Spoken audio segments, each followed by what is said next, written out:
ब्रह्मर्षि स्वामी सच्चिदानंद जी,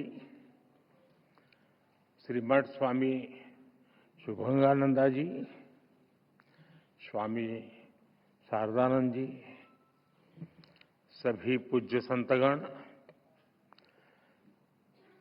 सरकार में मेरे साथी श्री जॉर्ज कुरियन जी,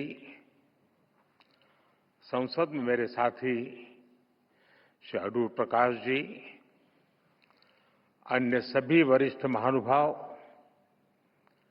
देवी और सज्जनों, पिन्ने एंडे एल्ला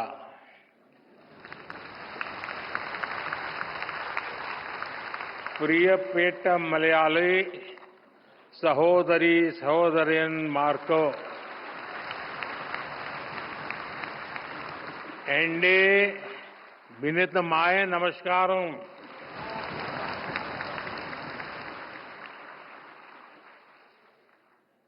आज ये परिसर देश के इतिहास की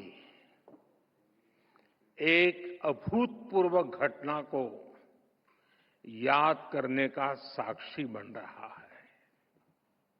एक ऐसी ऐतिहासिक घटना जिसने न केवल हमारे स्वतंत्रता आंदोलन को नई दिशा दी, बल्कि स्वतंत्रता के उद्देश्य को, आजाद भारत के सपने को ठोस मायने दिए।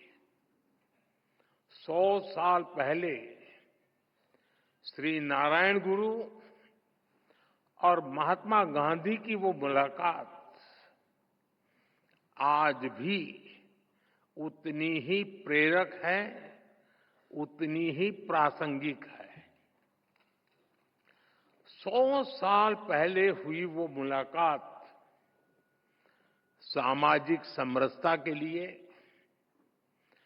विकसित भारत के सामूहिक लक्ष्यों के लिए आज भी ऊर्जा के बड़े स्रोत की तरह है।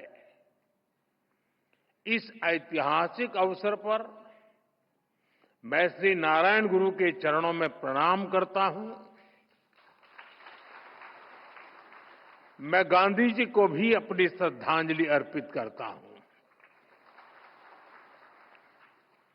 भाई बहनों, श्री नारायण गुरु के आदर्श पूरी मानवता के लिए बहुत बड़ी पूंजी है। जो लोग देश और समाज की सेवा के संकल्प पर काम करते हैं, श्री नारायण गुरु उनके लिए प्रकाश स्तंभ की तरह है। आप सभी जानते हैं कि समाज के शोषित, पीड़ित, वंचित वर्ग से मेरा किस तरह का नाता है, और इसलिए आज भी मैं जब समाज के शोषित, वंचित वर्ग के लिए बड़े निर्णय लेता हूं तो मैं गुरुदेव को जरूर याद करता हूं। 100 साल पहले के वो सामाजिक हालत, सदियों की गुलामी के कारण आई विकृतियां, लोग उस दौर में उन बुराइयों के खिलाफ बोलने से डरते थे, लेकिन श्री नारायण गुरु ने विरोध की परवाह नहीं की। वो कठिनाइयों से नहीं डरे, क्योंकि उनका विश्वास समरसता और समानता में था। उनका विश्वास सत्य, सेवा और सौहार्द में था। यही प्रेरणा हमें सबका साथ, सबका विकास का रास्ता दिखाती है। यही विश्वास हमें उस भारत के निर्माण के लिए ताकत देता है, जहां अंतिम पायदान पर खड़ा व्यक्ति हमारी पहली प्राथमिकता है। साथियों, शिवगिरी मठ से जुड़े लोग और संत जन भी जानते हैं कि श्री नारायण गुरु हैं और शिवगिरी मठ में मेरी कितनी अगाध आस्था रही है।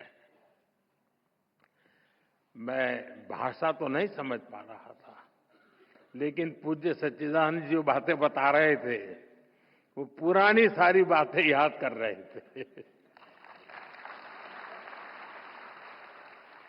और मैं भी देख रहा था कि उन सब बातों पर आप बड़े भाव विभोर होकर के उसके साथ जुड़ जाते थे। और मेरा सौभाग्य है कि मठ के पूज्य संतों ने हमेशा मुझे अपना स्नेह दिया है। मुझे याद है 2013 में, तब तो मैं गुजरात में मुख्यमंत्री था, जब केदारनाथ में प्राकृतिक आपदा आई थी, तब शिवगिरी मठ के कई पूज्य संत वहां फंस गए थे, कुछ भक्तजन भी फंस गए थे।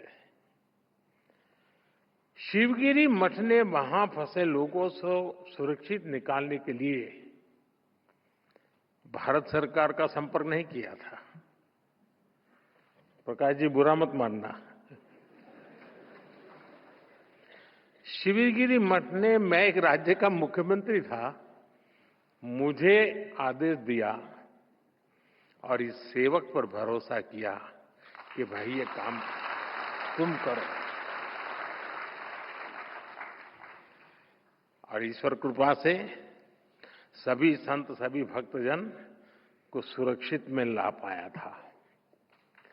साथियों, वैसे भी मुश्किल समय में हमारा सबसे पहला ध्यान उसकी ओर जाता है जिसे हम अपना मानते हैं, जिस पर हम अपना अधिकार समझते हैं। और मुझे खुशी है कि आप अपना अधिकार मुझ पर समझते हैं। शिवगिरी मठ के संतों के इन अपनेपन से ज्यादा आत्मिक सुख की बात मेरे लिए और क्या हुई। साथियों, मेरा आप सबसे एक रिश्ता काशी का भी है।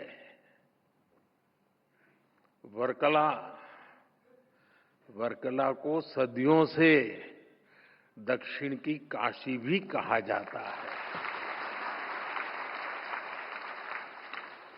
और काशी चाहे उत्तर की हो या दक्षिण की, मेरे लिए हर काशी मेरी काशी ही है। साथियों, मुझे भारत की आध्यात्मिक परंपरा, ऋषियों मुनियों की विरासत, उसे करीब से जानने और जीने का सौभाग्य मिला है।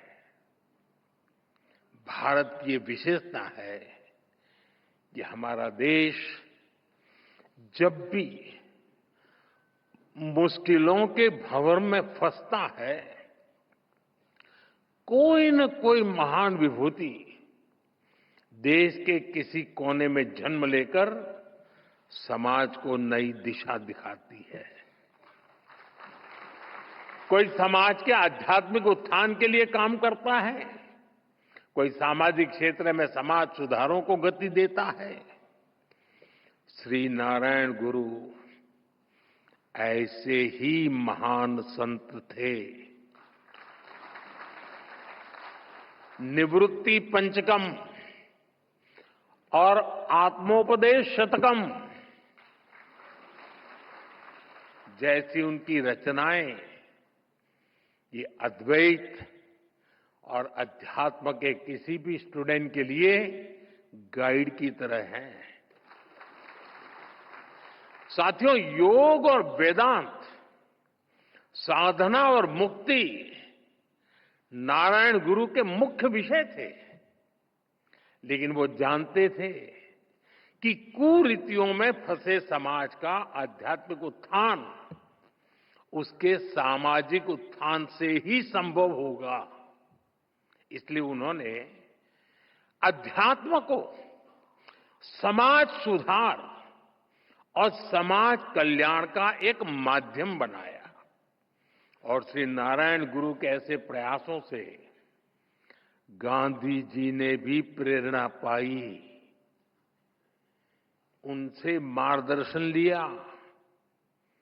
गुरुदेव रविन्द्रनाथ टैगोर जैसे विद्वानों को भी श्री नारायण गुरु से चर्चा का लाभ मिला।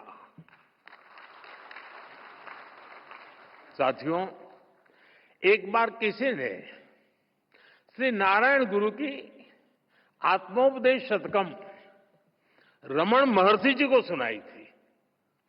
उसे सुनकर रमण महर्षि जी ने कहा था, अवर एल्लाम तेरिंजवर, यानी वो सब कुछ जानते हैं। और उस दौर में जब विदेशी विचारों के प्रभाव में भारत की सभ्यता, संस्कृति और दर्शन को नीचा दिखाने के षड्यंत्र हो रहे थे, श्री नारायण गुरु ने हमें ये एहसास कराया कि कमी हमारी मूल परंपरा में नहीं है। हमें अपने आध्यात्म को सही अर्थों में आत्मसात करने की जरूरत है। हम नर में श्री नारायण को, जीव में शिव को देखने वाले लोग हैं। हम द्वैत में अद्वैत को देखते हैं, हम भेद में भी अभेद देखते हैं, हम विविधता में भी एकता देखते हैं। साथियों, आप सभी जानते हैं, श्री नारायण गुरु का मंत्र था, ओरु जाति, ओरु मतम, ओरु देवम, मनुष्यनु।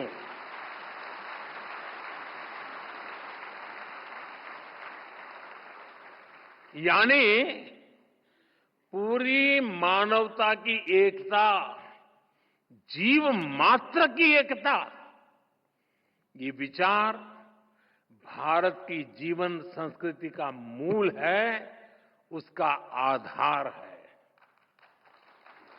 आज भारत उस विचार को विश्व कल्याण की भावना से विस्तार दे रहा है। आप देखिए, अभी हाल ही में हमने विश्व योग दिवस मनाया। इस बार योग दिवस की थीम थी, yoga for one earth one health, यानी एक धरती एक स्वास्थ्य।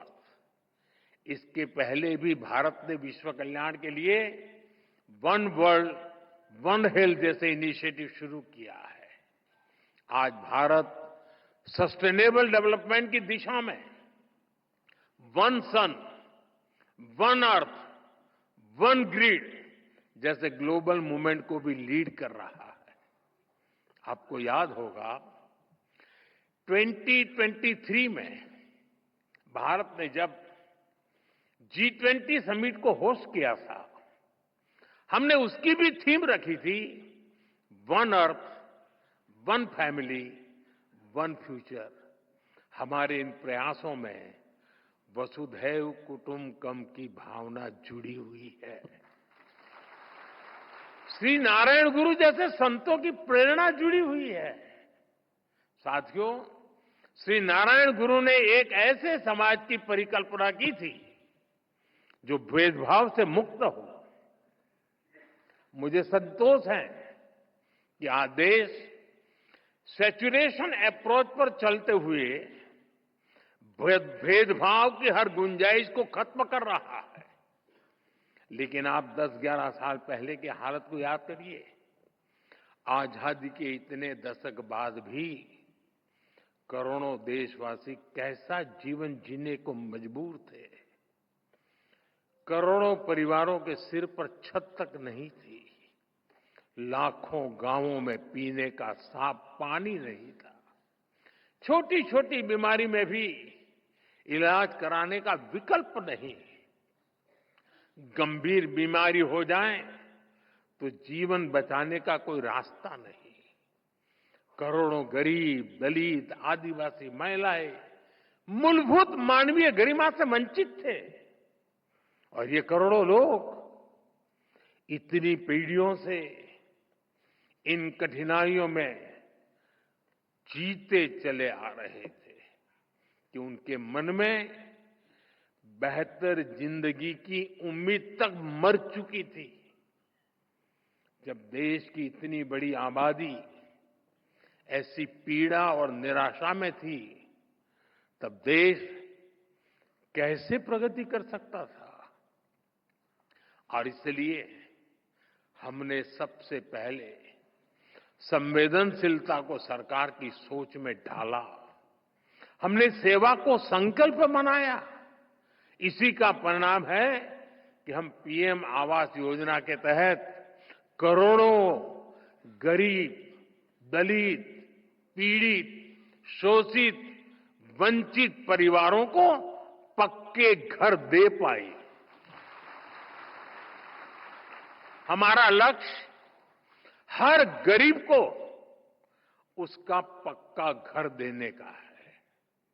और ये घर केवल ईंट सीमेंट का ढांचा नहीं होता, उसमें घर की संकल्पना साकार होती है, तमाम जरूरी सुविधाएं होती है। हम 4 दीवारों वाली इमारत नहीं देते, हम सपनों को संकल्प में बदलने वाला घर देते हैं। इसलिए पीएम आवास योजना के घरों में गैस, बिजली, शौचालय जैसी हर सुविधा सुनिश्चित की जा रही है। जल जीवन मिशन के तहत हर घर तक पानी पहुंचाया जा रहा है। ऐसे आदिवासी इलाकों में जहां कभी सरकार पहुंची ही नहीं, आज वहां विकास की गारंटी पहुंच रही है। आदिवासियों में, उसमें भी जो अति पिछड़े आदिवासी हैं, हम उनके लिए पीएम जनमन योजना शुरू की है। उससे आज कितने ही इलाकों की तस्वीर बदल रही है।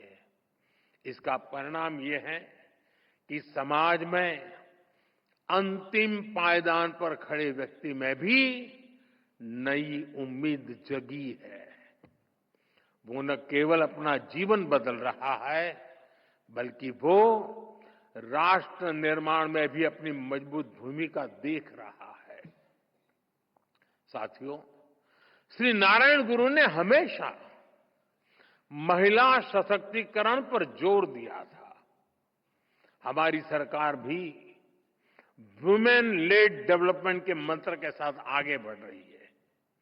हमारे देश में आजादी के इतने साल बाद भी ऐसे कई क्षेत्र थे जिनमें महिलाओं की एंट्री ही बैन थी। हमने इन प्रतिबंधों को हटाया। नए नए क्षेत्रों में महिलाओं को अधिकार मिले। आज स्पोर्ट से लेकर स्पेस तक हर फील्ड में बेटियां देश का नाम रोशन कर रही है। आज समाज का हर वर्ग, हर तबका एक आत्मविश्वास के साथ विकसित भारत के सपने को, उसमें अपना योगदान दे रहा है।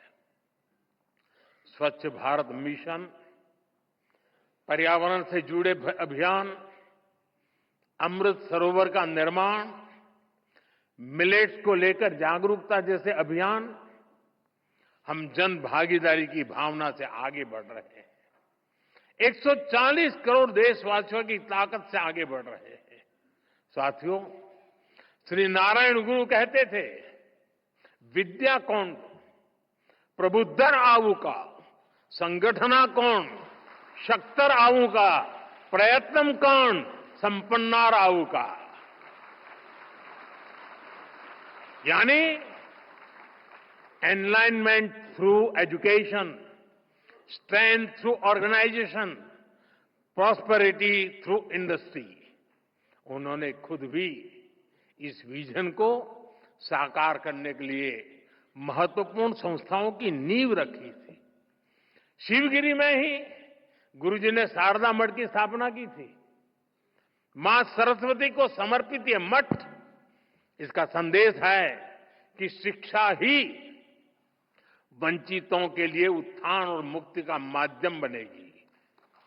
मुझे खुशी है कि गुरुदेव के उन प्रयासों का आज भी लगातार विस्तार हो रहा है। देश के कितने ही शहरों में गुरुदेव सेंटर्स और श्री नारायण कल्चरल मिशन मानव हित में काम कर रहे हैं। साथियों, शिक्षा, संगठन और औद्योगिक प्रगति से समाज कल्याण के इस विजन की स्पष्ट छाप आज हम देश की नीतियों और निर्णयों में भी देख सकते हैं। हमने इनके दशक बाद, इतने दशक बाद देश में नई एजुकेशन पॉलिसी लागू की है। नई एजुकेशन पॉलिसी न केवल शिक्षा को आधुनिक और समावेशी बनाती है, बल्कि मातृभाषा में पढ़ाई को भी बढ़ावा देती है। इसका सबसे बड़ा लाभ पिछड़े और वंचित तबके को ही हो रहा है।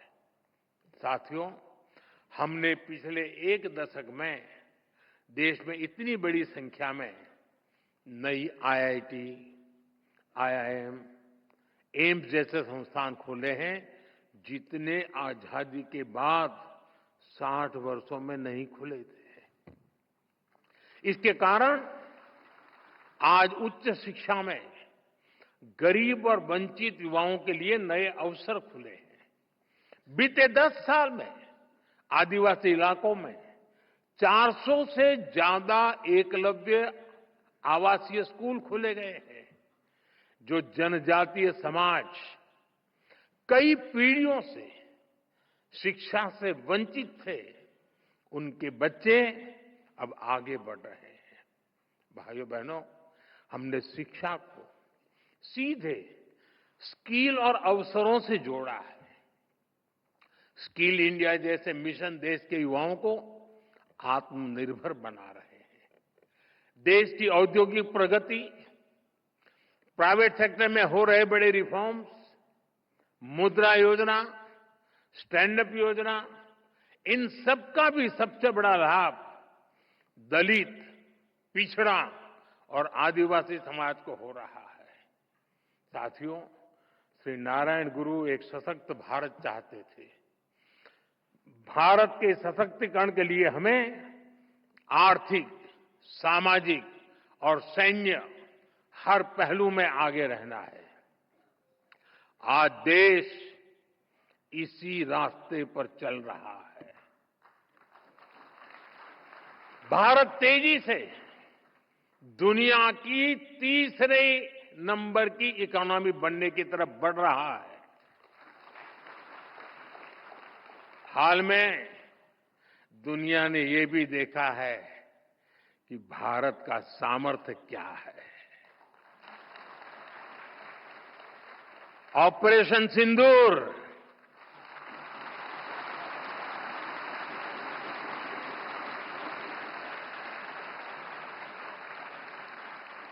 ऑपरेशन सिंदूर आतंकवाद के खिलाफ भारत की कठोर नीति को दुनिया के सामने एकदम स्पष्ट कर दिया है।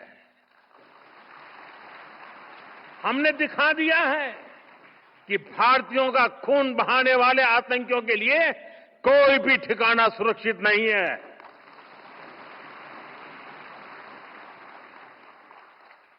साथियों, आज का भारत देश हित में जो भी हो सकता है और जो भी सही है, उसके हिसाब से कदम उठाता है। आज सैन्य जरूरतों के लिए भी भारत की विदेशों पर निर्भरता लगातार कम हो रही है। हम डिफेंस सेक्टर में आत्मनिर्भर हो रहे हैं और इसका प्रभाव हमने ऑपरेशन सिंदूर के दौरान भी देखा है। हमारी सेनाओं ने भारत में बने हथियारों से दुश्मन को 22 मिनट में 22 मिनट में घुटने टेकने के लिए मजबूर कर दिया। मुझे विश्वास है आने वाले समय में मेड इन इंडिया हथियारों का डंका पूरी दुनिया में बजेगा।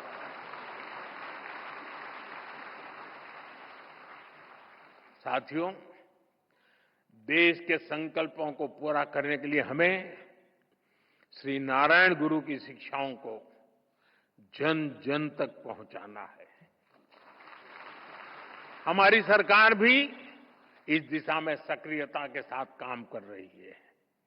हम शिवगिरी सर्किट का निर्माण करके श्री नारायण गुरु के जीवन से जुड़े तीर्थ स्थानों को जोड़ रहे हैं। मुझे विश्वास है उनके आशीर्वाद, उनकी शिक्षाएं अमृतकाल की हमारी यात्रा में देश को रास्ता दिखाती रहेंगी। हम सब एक साथ मिलकर विकसित भारत के सपने को पूरा करेंगे।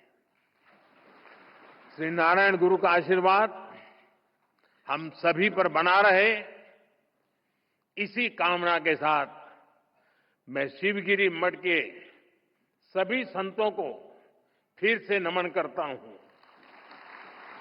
आप सबका बहुत बहुत धन्यवाद। नमस्कार।